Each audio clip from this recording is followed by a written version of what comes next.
Olá, estou muito feliz de estar aqui. Eu sou o Wagner Queiroz, conosco hoje, presbítero Wagner Queiroz.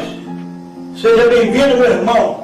Estou muito feliz em tê-lo aqui nessa tarde para dar o seu testemunho e falar ao nosso povo, falar ao público acerca das mudanças que o Senhor Jesus Cristo fez na sua vida.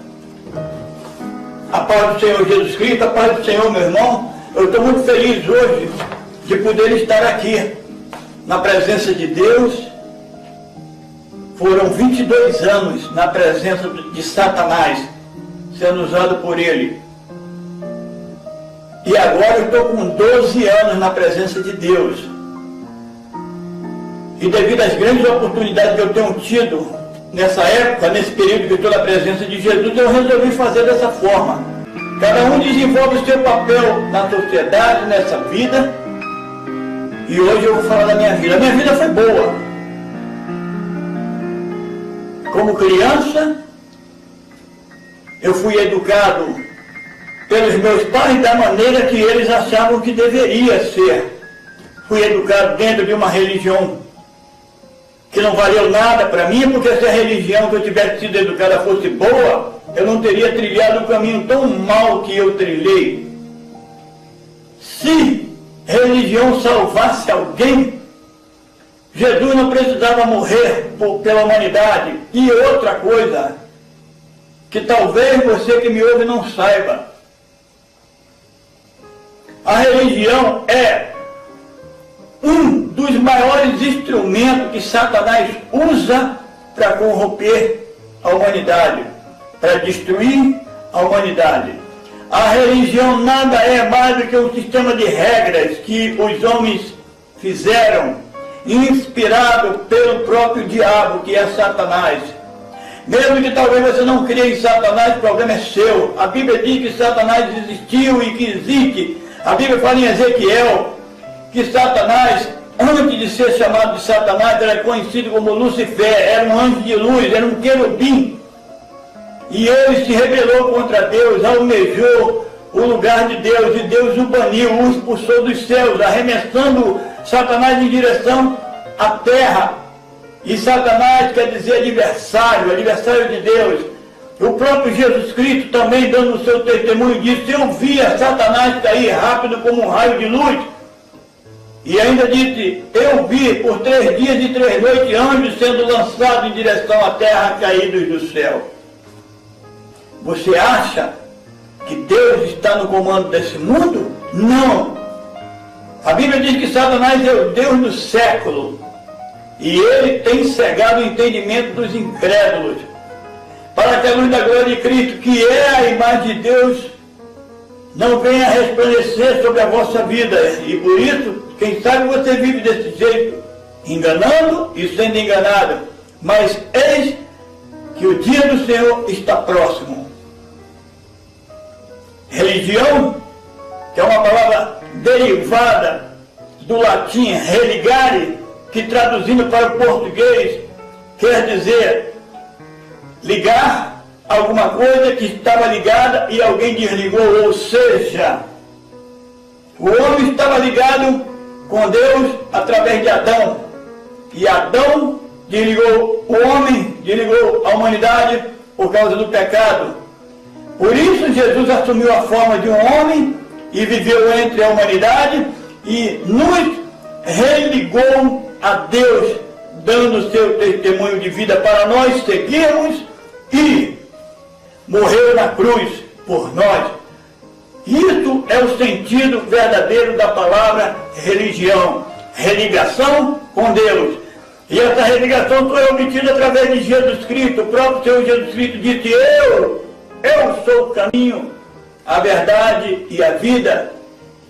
E ninguém vem ao Pai se não for através de mim, não há outro caminho. Quando Jesus disse ninguém vem, é porque o Pai estava nele. E fique sabendo que ninguém vai a Deus se não for através de Jesus Cristo.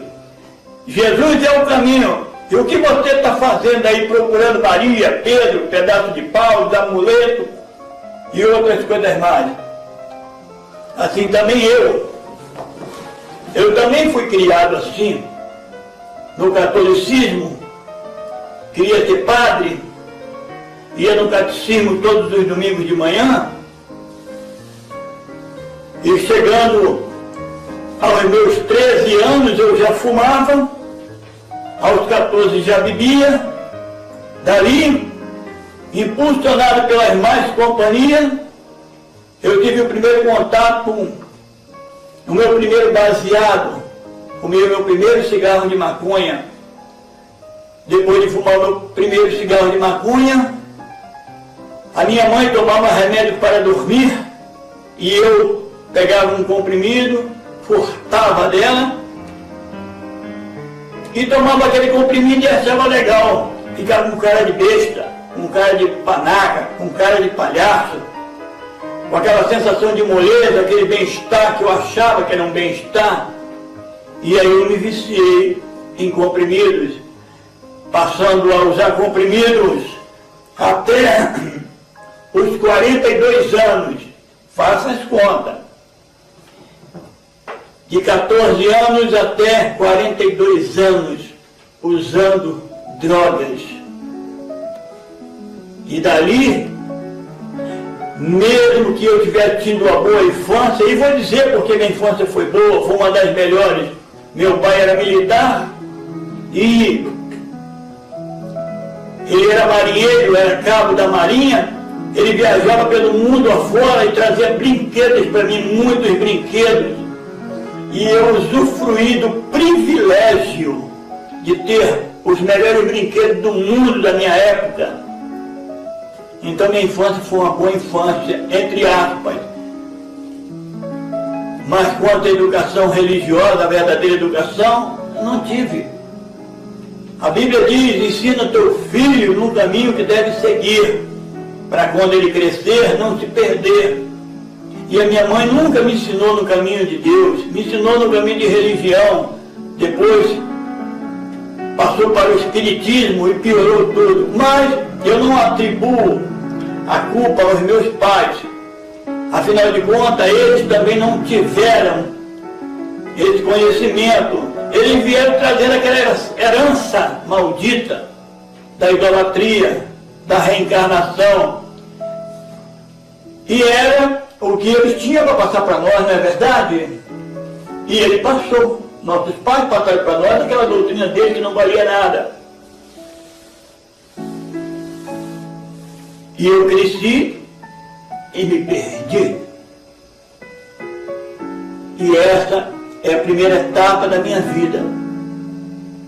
Aos 15 anos, eu já estava perdido na vida. Infelizmente, a pergunta que os nossos espectadores, ou seja, telespectadores, gostariam de fazer, que seria, quais os motivos que o levaram a entrar no crime? Pelo que eu sei, você teve uma boa infância, teve uma vida tranquila, tendo praticamente de tudo na mão.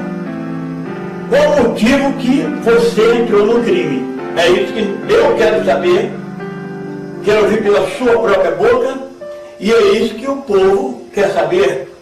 Se você teve um bom pai, uma boa mãe, e também teve uma certa mordomia, por que você entrou no crime? O que aconteceu? Qual o verdadeiro motivo pelo qual você entrou no crime?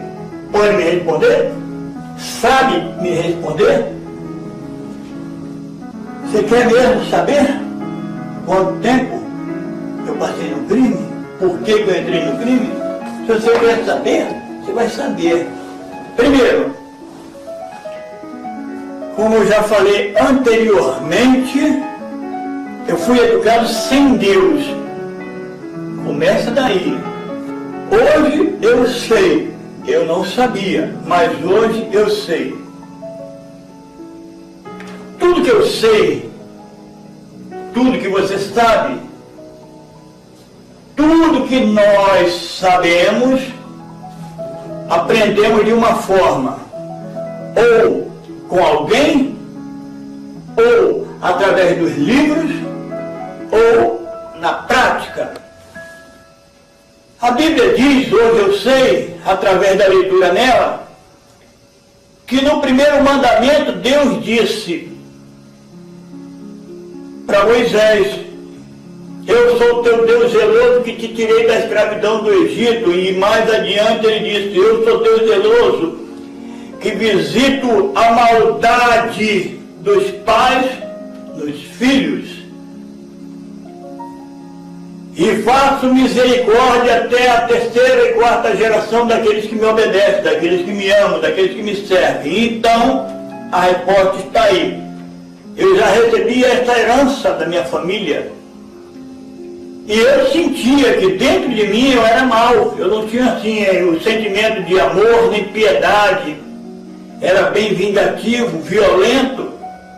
Não havia dentro de mim um momento de reflexão. Todas as vezes que eu pensava em mudar a situação, eu não mudava. Ah, para quê? Deixa o pau quebrar. Esse sempre foi o meu lema. E até os 30, 40 anos, o lema continuou sendo o mesmo, só que já com outro dizer. Eu não sei de onde me veio isso, e eu sempre usei isso como meu slogan. Comigo ninguém pode.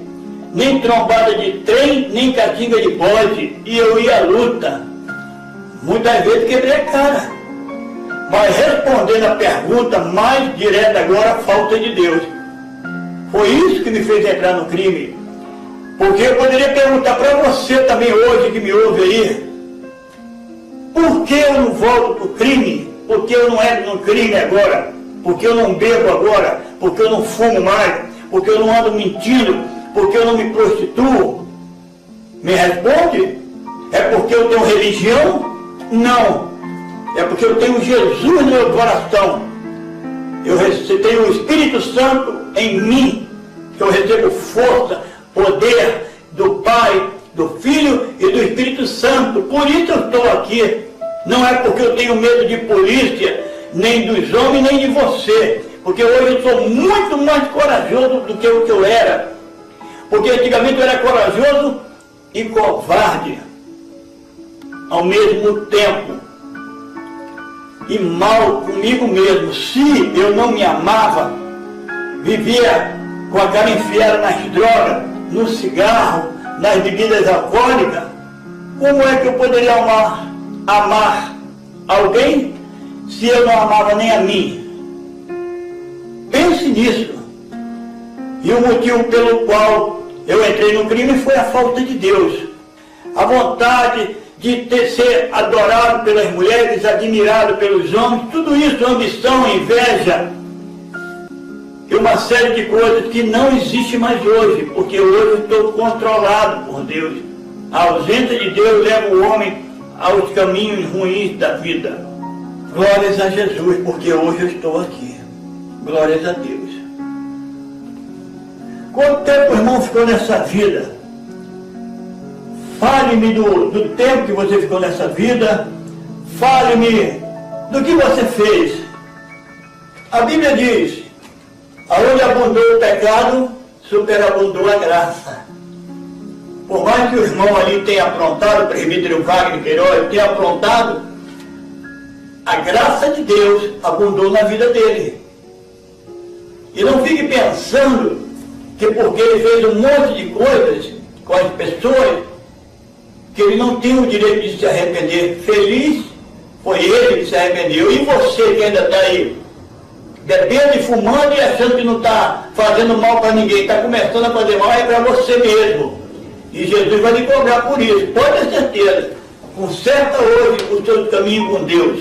Eu tenho a minha ideia que eu fiquei 22 anos nessa vida. Por aí, ou mais, menos não, ou mais. Mas isso aí já não importa. Vamos ficar nesse número, 22. Você começa fumando, achando que não tem nada demais.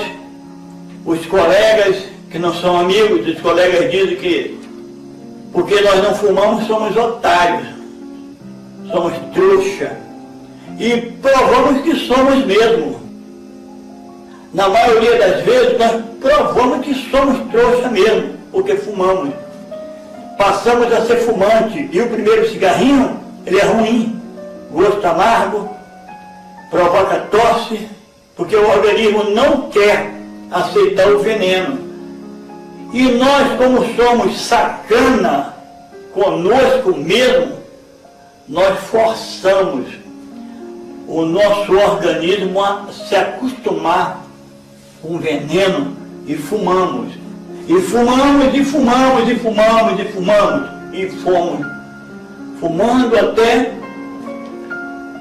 chegar à situação de muitos que estão nos hospitais com câncer, faltando órgãos internos por causa da nicotina, por causa do alcatrão, por causa de uma variedade de venenos que está no cigarro. Depois do cigarro, geralmente vem o álcool. Vem a cerveja que está em todos os ambientes, em todas as rodas, em todas as mesas. Não importa se é a Antártica, a Brahma, a Skol, a Boêmia. Não importa o nome. Talvez seja cristalizada alguma cristal, talvez não tenha nada de cristalização, não importa. O que importa é que o Senhor Deus disse: não vos embriagueis. E o homem vai se embriagando, da cerveja vem a cachaça, porque o dinheiro não dá para tomar uma cerveja, aí vem a cachaçinha, vem a vodka, vem o Campari, vem o rum, vem o gin, vem o conhaque. Não importa mais qual seja a classificação, o teor alcoólico, o que importa é que nós temos que ficar doidão. O que importa é que nós temos que beber e vamos beber, beber, beber até cair. Já foram compostos, ou melhor, já foram compostos músicas, hinos. Eu bebo sim, estou vivendo. Tem gente que não bebe, está morrendo, eu bebo sim. E por último, vou beber até cair, que eu nem sei, nem me interessa, eu sei que tudo isso serve para empurrar o homem para o abismo. Pergunto eu, foi Deus que criou o homem fazer um tipo de música dessa? Se ele disse, não vos embriagueis com vinho que simboliza todas as bebidas, porque ela produz contenda. O homem bêbado é um palerma. Tem aqueles beberrões que choram, aqueles beberrões que brigam, aqueles beberrões que fazem isto e que fazem aquilo, não importa. Deus não deixou o direito do homem se embriagar. A pergunta seria, por que o homem bebe cerveja, não toma um guaraná, não toma um suco de caju, de abacaxi? Que tal agora um copo de suco de abacaxi com leite, bem espumoso? Mas o homem prefere uma pinga. Bota mais uma aí, meu irmão. A saideira, que nunca é a saideira. E aí vai. Depois, no meu caso, veio a maconha, aquele cigarrinho que se fuma e fica ligado, sereno, vendo a vida passar na tranquilidade. Qual é, meu irmão? E aí, paz e amor? E fica naquela marisia. Aí vem a famosa cocaína, a farinha, que a gente aspira, que fica elétrico, às vezes fica meio paradão, mas fica cheio de energia, com uma sensação de poder, de grandeza, de força, de beleza. E é tudo fantasia. E aí vem o crack, que veio agora, apareceu agora, ele está destruindo a rainha das drogas hoje, na minha opinião, é o crack. Só que eu me escondi atrás das drogas, mas o crack ele não deixa ninguém se esconder atrás dele. O homem emagrece, o homem fica sujo, fedorento, não tem como se esconder. Aí vem a química que está sempre embutida, porque a química está sempre trabalhando. Aí vieram, na minha situação, desde o passado, os comprimidos, os xaropes, os calmantes, ingeridos com álcool para fazer o efeito contrário. Por isso muitas pessoas que tomam calmante estão doidas por aí, porque o álcool com calmante, com sedativo, faz o efeito invertido. e as pessoas ficam elétricas e loucas, tendo alucinações auditivas e visuais. Aí está o potencial primordial da droga. Quando ela produz alucinações auditivas e visuais, o homem chegou no ponto final. Porque quando o homem passa a ver e ouvir o que não existe, é porque o cérebro dele está já danificado, está muito cheio de drogas. Eu não estou nem entrei no mundo espiritual, nem vou entrar agora, estou falando das drogas, do poder da química. E aí veio depois, para mim, a droga injetável. Quando eu peguei a primeira seringa e injetei a droga no meu braço, ainda bem que só foi no braço, porque eu cheguei a presenciar cena de pessoas injetando droga nos pés, nas veias dos pés, e outros já, como as veias dos pés já estavam obstruídas, e das pernas também, e dos braços também, já estava no pescoço, e eu não sei até onde o homem vai. Mas claro, vai até a morte, até o suicídio, porque se há um ingresso, uma ficha para o homem não entrar no céu, ou seja, o ingresso que garante a entrada do homem no inferno, chama-se suicídio. A Bíblia diz: os suicidas não herdarão reinos de Deus, os suicidas não herdarão o reino dos céus. E você que bebe, está fumando seu cigarrinho aí, tranquilo, talvez até ouvindo eu falar, saiba que você está se destruindo, se suicidando lentamente. E se você morrer por causa desse cigarro ou dessa cerveja, você está perdido. Eu me lembro que quando eu morava no centro de Vitória, eu sempre via um baixinho, ele era camelô, não era nada, não importa, mas estava sempre habilitado. E eu sempre falava com ele e dizia: baixinho, tem que sair dessa vida, e dava meu testemunho. Eu também já vivi assim, Jesus me salvou, Jesus me curou, Jesus me libertou, Jesus te ama e tal. E ele me ouvia calmamente, dizia: tá bom, irmão. E um dia eu ouvi uma conversa no bar, não sabia. Fiquei até meio desconcertado mediante o acontecimento. Ele entrou num bar, tomou uma cachaçinha, aquela que ele tinha hábito de tomar, quem sabe era a mesma marca, creio eu que era das mais vagabundas. Tomou a cachaça, saiu, creio que acendeu um cigarro que ele fumava, sentou na calçada e não levantou mais, morreu sentadinho ali, sem fazer mal a ninguém. Não precisava fazer mal mais para ninguém, já tinha feito o pior mal para ele. Morreu ali, sem salvação, com hálito de álcool e um cigarrinho na mão. Pergunto eu para você: valeu a pena? Valeu a pena? Mais tarde estava ali o homem estendido no chão sem salvação, com um cigarro na mão e um bafo de onça. E daí? Valeu essa vida? Valeu para quê? Viveu, sofreu, morreu e se perdeu, porque ele se suicidou. Ele morreu de tanto beber álcool, que ainda morreu embriagado, não teve tempo de dizer: Jesus me perdoa, que eu me arrependi. Concluindo, continuando, então, quando eu cheguei até a droga injetável e a cocaína, eu pensei que dali parava, acabou a festa. Não, me apresentaram LSD. Me apresentaram aquela bolinha marrom, parecia um pedaço de cortiça. Eu me lembro até hoje, meu irmão, um pedacinho de cortiça que eu olhei.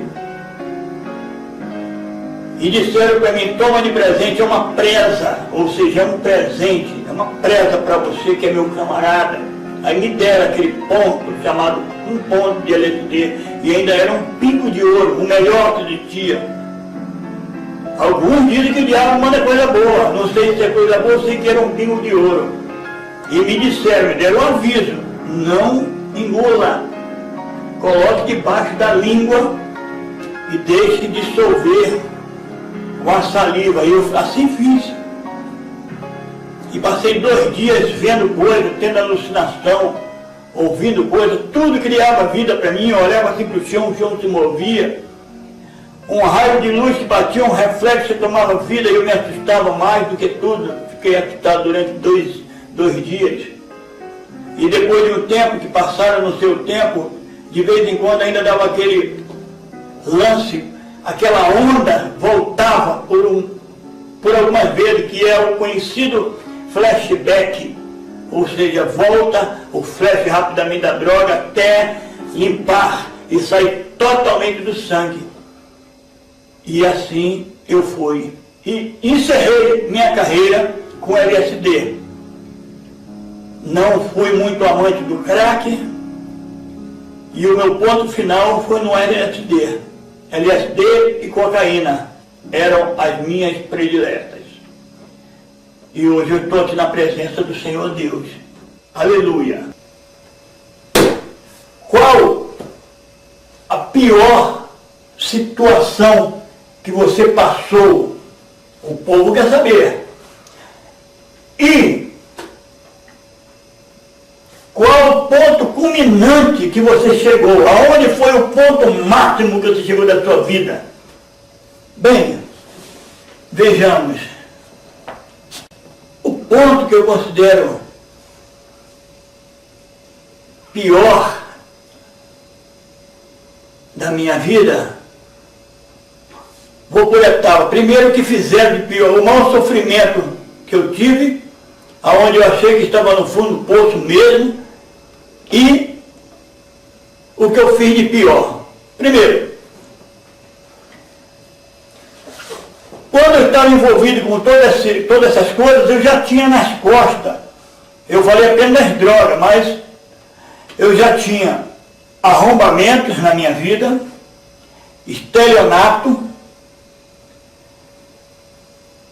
receptação, tráfico de drogas, corrupção de menores, cafetinagem, os vícios das drogas. E eu cheguei por aí, graças a Deus. Tinha um lance de homossexualismo também, mas de vez em quando. E não tive homicídio, nunca matei ninguém, graças a Deus. Deus não permitiu que eu tirasse a vida de ninguém. E nem fui homossexual passivo. Daí para trás, graças a Deus eu não fiz mais do que isso. Eu acho que já é o suficiente, né, meu irmão? Já fiz até demais, né? Tudo bem.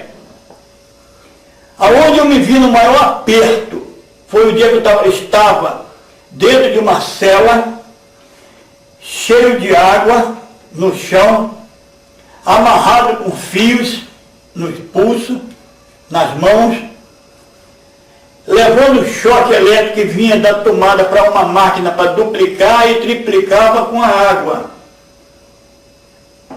E sendo espancado a paulada, cacetete de madeira enrolado num jornal para não produzir marcas no corpo. E soco e pontapé e aquela festa toda. Isso passou um tempo, eu perdi a noção do tempo. Foram meses, todas as manhãs, 6 horas da manhã, batiam na minha cela e diziam: está na hora de tomar o café carioca. E eu ia para a sala do pega para capar. E era torturado. Torturado, eu acabei me acostumando com aquele café. Eu lembro até hoje, meu irmão, e doía aquelas pauladas, e aquele choque. Até que um dia, eu me fiz de morto e caí todo torto com a língua para fora e desistiram. Pararam de me espancar. Pelo menos de dar choque para não me matarem, porque Deus estava na minha vida. Isso foi o pior momento da minha vida. Dormi muito na rua, nas calçadas, conheci muitos estados, aprontei para todos os lugares, nunca fui preso, primeiro porque Deus me guardou, e segundo porque eu não parava. Estive no Rio, São Paulo, Belo Horizonte, Porto Velho, Belém do Pará, Cuiabá, Manaus. O que eu fiz de pior, eu considero que é o pior que o homem pode fazer, um pacto com o diabo. Isso é o pior que o homem pode fazer, não é, meu irmão? E eu tentei várias vezes fazer um pacto com Satanás. Andava dia e noite com o livro de São Cipriano, o verdadeiro livro da capa negra de São Cipriano. Não era o falso, eu conheço o verdadeiro, andava com ele, mas não fiz o pacto. Deus não permitiu, né, meu irmão? Deus não permitiu. Esse é o ponto pior que o homem pode chegar. Porque quando o homem faz um pacto com Satanás, ele está renunciando à sua salvação. E creio eu que a maioria das pessoas que fizeram pacto com Satanás não conseguiram voltar. A maioria, não estou dizendo todos, creio eu. Você concorda com isso, irmão? Mas, de qualquer forma, sou feliz por não ter feito esse pacto. Esse é o ponto máximo, na minha opinião, que o homem pode chegar. Não é matar, não é estuprar, não é traficar, é fazer um pacto com Satanás. Porque ele autoriza os demônios a entrarem nele e aí fica sem limite, sem freio, a não ser a misericórdia de Deus. Se você tivesse que fazer tudo de novo, se você passasse por essa vida da forma que você passou, você faria novamente? Essa é difícil, hein? Eu vou ser direto e objetivo. Deus conhece o meu coração. E eu seria um hipócrita se respondesse de outra forma. Faria tudo de novo. Faria, sim. Faria porque você deveria ter me perguntado por que eu fiz isso. A sua pergunta foi meio embutida, meio camuflada, mas tudo bem. Eu sei qual é a intenção do seu coração. Pelo menos eu penso que sei. Tudo bem. Faria de novo porque não conhecia Jesus. Eu não faria hoje com a minha mentalidade, com o meu conhecimento. Eu não conhecia Jesus. Ia fazer o quê? Para mim o mundo estava tudo bem. Para mim Deus estava no céu e eu na terra. E aqui na terra é terra. E é terra sem lei. Hoje mesmo nós vivemos uma época difícil. Ontem, na minha terra, que é o Rio de Janeiro, eu vi os bandidos derrubaram um helicóptero da polícia e queimaram 4 ônibus simultaneamente para poder agitar. Essa, a vida que nós vivemos hoje, a vida que o mundo está passando é essa. Tráfico, droga, prostituição, é a era da pedofilia, a era principalmente do crack, fome, miséria, e daí? Por que eu não faria? Agora, com Jesus não tem como. Não posso renunciar a Jesus, não posso deixar Jesus de lado, afinal de contas ele morreu na cruz por mim. E você que é pai, você que é mãe, olho vivo no seu filho, cuidado com o seu filho, leva ele na igreja, uma igreja que prega Jesus, uma igreja que você vê mudança, porque Jesus Cristo é o caminho, ninguém vai chegar a lugar nenhum se não for através de Jesus. Ensina o seu filho nos caminhos que deve seguir, porque se meus pais tivessem me ensinado quem era Jesus, possivelmente que eu não teria seguido esse caminho. Pelo menos eu penso assim. Amém? Qual o conselho que você daria para os viciados? Depois me responde. Como foi o seu encontro com Jesus? E para concluir, o que o fez buscar a Jesus? O meu conselho para os viciados é: para que você possa me entender melhor. O homem é composto, ou seja, feito de 3 partes: corpo, alma e espírito. O meu corpo mantém um contato com o mundo físico. A minha alma habita nas emoções, raiva, ciúme, inveja, amor, ódio. Tudo isso está na minha alma. O direito de querer fazer ou não fazer, tudo isso está na minha alma, não no meu corpo. O meu corpo, ele é um instrumento de locomoção. E o espírito humano é uma porção que me foi dada por Deus. Portanto, o homem é corpo, alma e espírito. Jesus, certa vez, quando teve encontro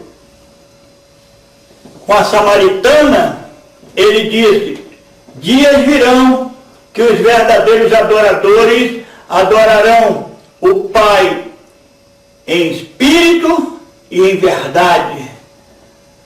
Nós devemos adorar o Pai com toda a nossa essência. A Bíblia diz que Deus criou o homem, fez um boneco, e o boneco ficou deitado. Deus, assoprando de suas narinas o seu próprio espírito, quando entrou dentro do corpo humano, ali foi criado a alma humana, onde estão alojadas as emoções. E o homem foi chamado de alma vivente. Portanto, nós somos almas vivas que temos o Espírito que veio da parte de Deus, que é o Espírito vivificante, que nos mantém vivos, e um corpo que nós mantemos o contato com o mundo físico. A psicologia, ela cuida da minha alma. A medicina, ela cuida do meu físico, do meu corpo. E Deus, somente Deus e o diabo podem tocar no meu espírito, no meu corpo e na minha alma. Havia certa época um homem chamado Jó, e Satanás, que eu já falei sobre ele, pediu para tocar na vida de Jó. O que eu quero dizer com isso? Que o diabo não pode tocar na sua vida se Deus não permitir. Mas a mesma Bíblia diz que você tem o livre-arbítrio, o direito de fazer e de não fazer. Se hoje você é viciado, já não tem mais controle, não tem mais domínio, porque o seu corpo, que é a droga, precisa da droga. A tua força da alma, você já não tem mais força de vontade. Seu espírito não pode fazer nada, porque você não deixa ele buscar Deus, não ora a Deus, não adora a Deus. Então o seu espírito está sufocado dentro de você. A tua alma é que determina. Vai para o cabaré, vamos para a boca de fumo, vamos roubar um. Você não tem mais força e Satanás por trás te manipula. O conselho é: busca Deus, vai numa igreja, procura um pastor, procura um homem que tem a autoridade de Deus, porque Jesus Cristo foi quem disse: em meu nome expulsarão os demônios e curarão os enfermos. E o que você está precisando é de uma cura, é de uma libertação interior. E nós, eu falei nós, eu e alguns, temos a autoridade que Jesus Cristo nos concedeu. E nós usamos a autoridade de Jesus para poder ajudar as pessoas. Tudo para a honra e glória do Senhor Jesus.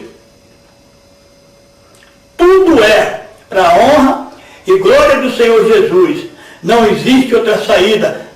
Eu estive dentro de uma casa de recuperação para drogados, mas não foi como viciado, não. Foi como diretor, fundador de uma casa de recuperação que existe até hoje. Esse é o meu conselho, procura Deus.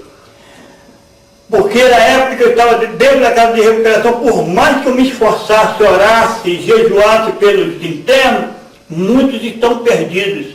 Muitos voltaram por vícios, muitos voltaram para o vício, muitos estão presos e muitos morreram porque eles não queriam. Jesus Cristo disse: eis que estou à porta do teu coração, se tu abrir eu entrarei. Invertendo a mensagem, se você não abrir eu não entro, desde que você se virar, se arrebentar todo por aí. Porque eu estou aqui para ajudar, você não quer, acabou. Por que procurei a Jesus? Como foi meu encontro com Jesus? Meu encontro com Jesus foi rápido. Eu estava vendendo drogas, ou melhor, eu tinha um ponto de droga no centro de Vitória e esperava uma mulher trazer a droga. E a mulher demorou e eu vi que eu não tinha dinheiro, não tinha nada. E observando uma placa de uma igreja, era 11 horas da manhã, por aí, estava escrito, era uma igreja, uma Assembleia de Deus, que hoje eu sou, para a glória de Deus, um presbítero na casa do Senhor, fazendo a vontade de Deus, procurando dar sempre meu testemunho para as pessoas que... Eu sei que muitas pessoas acham que não tem mais jeito, mas tem sim. Depois que se morre é que a coisa fica complicada. Mas enquanto a vida, a esperança. Deus é poderoso para transformar o seu caminho, Deus é poderoso para solucionar o seu problema, Deus é poderoso para curar suas enfermidades. Qual o problema?